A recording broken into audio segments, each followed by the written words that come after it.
For an educator, Wakelet could be a planning tool for lessons, creating newsletters, a platform to generate discussion among your students or multiple classes.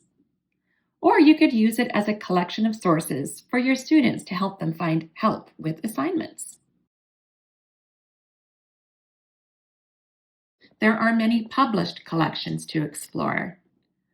You can use the Explore tool search, or use the search tool for more specific collections. You can also bookmark collections, export the collection as a PDF, or make a copy of the collection. Remember that each of these collections have been published by the owner. When you make a copy of a collection, the original name is kept on your copy and cannot be deleted.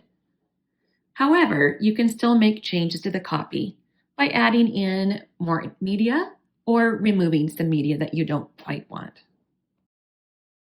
The app smashing ability of Wakelet comes in handy when it comes to the tabs that are open in your browser window. With multiple tabs, you're able to create a brand new collection just from the websites that you have been busy searching. Think how handy this would be for our students as they're doing research and they can save their research all in one common place.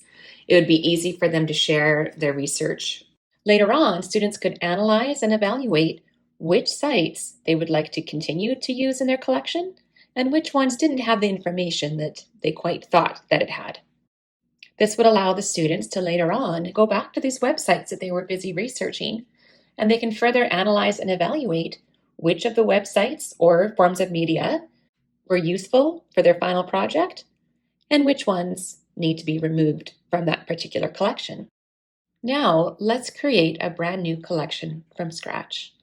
The first thing that you need to do is to give your collection a title as well as a description.